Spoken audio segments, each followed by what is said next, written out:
দেখতে পাচ্ছেন এটা হচ্ছে আসলে চার্জারের ভিতরের পার্ট। তো চার্জারের ভিতরের পার্টে এইখান থেকে এই জিনিসটা থেকে আমরা চার্জারের ইনপুট দেই, যে দেখতে পাচ্ছেন এইখান থেকে তারটা যায় এটার ভিতরে কি থাকে, থেকে তারটা বের হয়ে যায় এবং দেখতে পাচ্ছেন এই আমাদের চার্জার অবস্থা।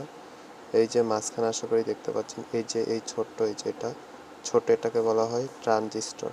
সায়েন্স বুঝবেন, রোধ। এটা দিয়ে নির্দিষ্ট মানের রোধ এখানে দেওয়া আছে। তো আমি যদি এটা পিছন সাইড উঠাই দেখবেন ঠিক এই বরাবর পিছনে লেখা আছে, এই যে দেখেন পিছনে এই বরাবর লেখা আছে R2, তার মানে এখানে আরও একটা রোধ আছে, চলুন খুঁজে বের করে। এই যে দেখেন R4, দেখেন এইখানে হলো R1 লেখা, এখানে এই যে R1 লেখা, R1 লেখা এইখানটাতে, তো এইটা হলো R1 এখানে আছে, ঠিক আছে। এছাড়া এই দুইটা খাম্বা আসলে ধারকত্ব, ধারক যারা পড়ছেন তারা জানেন এইচএসসি এসএসসিতে ধারকত্ব। তো দেখেন এখানে লেখা আছে যে কতটুকু ক্যাপাসিটর, এখানে ওই যে দেখেন 10 ভোল্ট লেখা আছে। দেখেন এখানে ছোট করে লেখা আছে মাইক্রো ফ্যারাডে, তাছাড়াও আরও অনেক কিছু লেখা আছে, 1000 কুলম্ব, এগুলো লেখা আছে। তার দ্বারা বোঝা যায়। তাহলে দেখেন গোল্লাটার নিচে কিন্তু আসলে দুইটা চিকন চিকন গুণার মতো আছে, এটা আসলে দুইটা ধারকের পাত, যেটা ধারক সঞ্চয় করে, চার্জ সঞ্চয় করে।